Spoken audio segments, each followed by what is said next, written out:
समाज का इशारा किया है। बिल्कुल सही किया है, बिल्कुल उन्होंने सही किया।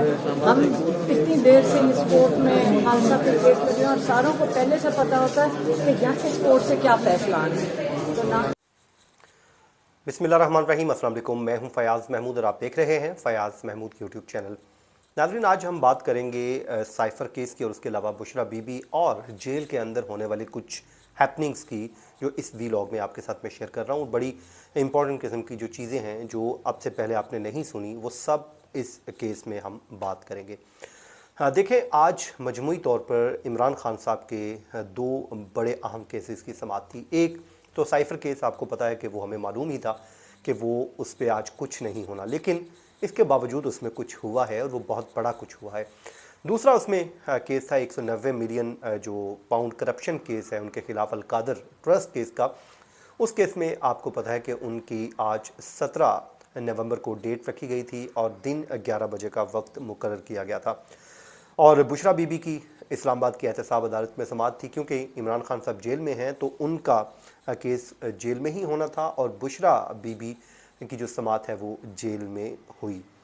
अच्छा, जब ये सब कुछ हुआ तो मुझे ये लगा, जब ये तय हो गया क्योंकि जेल में समाअत होगी, मुझे ये लगा कि ये कहीं वही वाला ना वाक़या हो जाए कि जिस तरह वो ज़मानत पे समाअत हो और वहीं पे डिसमिस हो जाए और उसके बाद अरेस्ट हो जाए। लेकिन मैंने अपने सोर्सेज से कंफर्म किया, मैंने पूछा कि बुशरा बीबी कोर्ट में आ रही हैं, तो बताया गया वो नहीं, जेल में जाएंगी। फिर मैंने नैब से सोर्सेज से पूछा और मुझे मालूम ये हुआ कि अभी तक उनके वारंट गिरफ्तारी जारी नहीं हुए, इसलिए उनके अरेस्ट का आज कोई इम्कान नहीं है। और उसके बाद वही हुआ जो मैंने मेरे सोर्सेज ने क्लेम किया। और बाकी इन्वेस्टिगेशन ज़ाहिर उनके खिलाफ चल रही हैं। आने वाले दिनों में उनके खिलाफ रेफरेंस भी आ जाएगा इसी केस में और बड़ी अहम डेवलपमेंट होने जा रही है आने वाले दिनों में।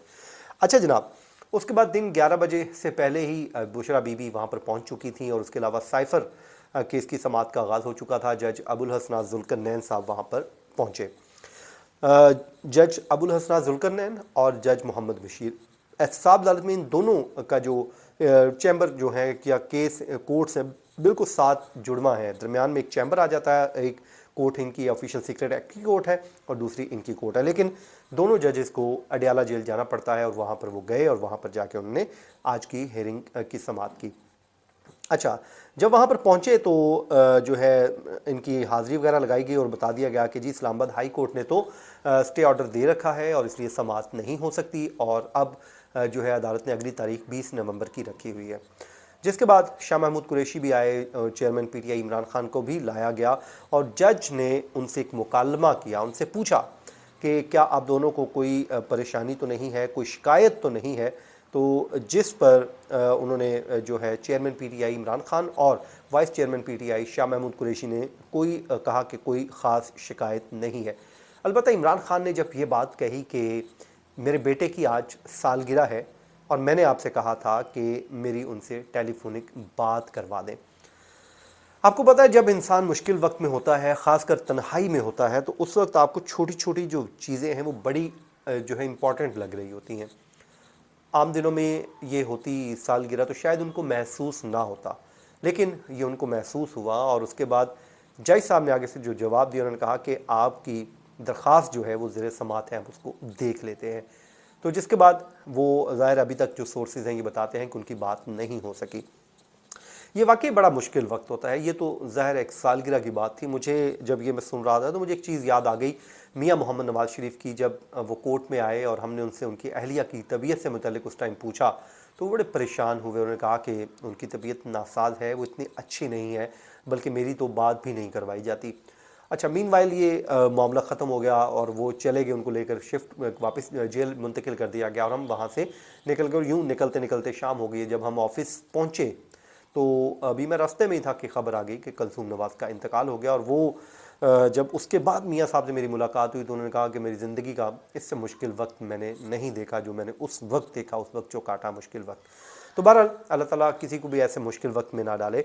और उसके बाद जनाब फिर जो है केस की समाअत हुई, जो साइफ़र केस है के बाद जो जज मोहम्मद बशीर भी वहाँ पर पहुँच गए। फिर जज मोहम्मद बशीर ने वहाँ पर समाअत की और जो है, क्योंकि आपको पता है जो गुज़श्ता हेयरिंग पर क्या हुआ था उसमें बड़े एक अनोखा ही काम हुआ था। मैं ये समझता हूँ कि पहले हमने कभी सुना नहीं था। जब भी कोई मुलजिम गिरफ्तार होता है तो उसमें तारीख दी जाती है, या तो जुडिशल रिमांड होता है या फिर फिजिकल रिमांड होता है। लेकिन एहतसाब अदालत ने एक काम किया कि ना तो फिजिकल रिमांड दिया, ना जुडिशल रिमांड दिया, और बल्कि उसको पेंडिंग रख के नैब को 3 दिन के लिए इन्वेस्टिगेट करने की इजाज़त दे दी।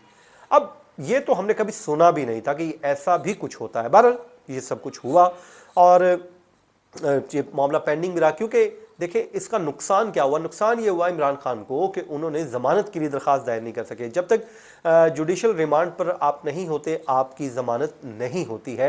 ये आप चीज़ जहन में रख लीजिए। उसके बाद बहरहाल जी उनकी फैमिली भी मौजूद थी, फैमिली के लोग भी वहाँ पर मौजूद थे। उसके बाद फिर नैब ने कहा जी हमें जो है रिमांड दिया जाए, और रिमांड मांगा गया। और फिर अदालत ने, अब यहाँ पर फिर वही मसला आ रहा है। नैब के जो सोर्सेज हैं, नैब का दावा ये है कि 4 दिन का फिजिकल रिमांड अलाउ हो गया है, जबकि जो उनके वकील हैं इंतज़ार पंजोता ने एक ट्वीट किया है, वो कहते हैं जी कोई रिमांड नहीं हुआ, बल्कि वही पोजीशन है कि उनको इन्वेस्टिगेट करने की इजाज़त दी गई है कि जेल में ही आप इन्वेस्टिगेट कर लें। अब वो कहते हैं कि जी इन्वेस्टिगेशन की इजाज़त दे दी गई है।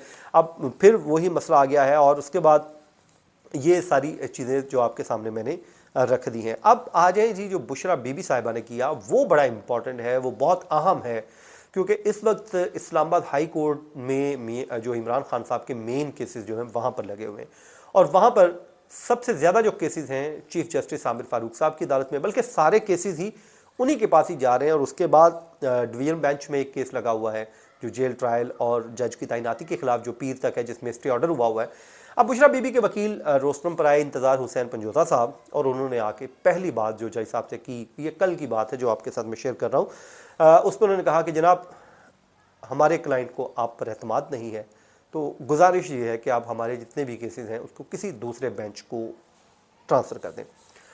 अब ये मेरे ख्याल में कोर्ट भी इस बात को एक्सपेक्ट नहीं कर रही थी कि ये हो जाएगा, तो वो कहते हैं कि बड़े वो रिलैक्सिंग मूड में बैठे थे। लेकिन जब ये बात हुई तो उनका, वो कहते हैं, वो रंग जो है वो लाल सुर्ख हो गया, और बड़े उन्होंने एक तरह के गुस्से का इजहार भी किया। उन्होंने कहा कि आप बड़ी नामुनासिब बात कर रहे हैं, आप ये ना करें।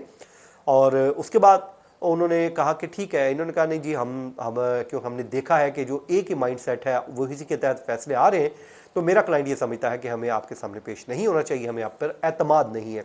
तो ये इमरान खान साहब तो पहले कर ही रहे थे, लेकिन बुशरा बीबी पे कोई ये नहीं सोच रहा था। तो जिसके बाद ये हो गया, और अब जो है उन्होंने क्या किया, उन्होंने फिर नोटिस कर दिए तमाम बार काउंसिल्स को कि हम देखते हैं क्या करते हैं। लेकिन मुझे याद आया कि वो आयसाक बशीर साहब ने एक ट्वीट भी शेयर किया था 22 मई 2022 का गालमन, तो उस पर अतर मिनल्ला साहब पे तनकीद कर रही थी पीटीआई, तो उन्होंने भी ऑफ़र की थी फैसल चौधरी को, आप अपने क्लाइंट से पूछ लें कि अगर हमें आपको मुझ पर या इस अदालत पर एतमाद नहीं है तो हम ये केसेस किसी दूसरी अदालत को भिजवा देते हैं। लेकिन यहाँ पर थोड़ा मामला उलट हुआ है कि यहाँ पे पहले नोटिस कर दिए गए हैं, बार काउंसिल्स को सुना जाएगा और उसके बाद ये मामला डिसाइड होगा।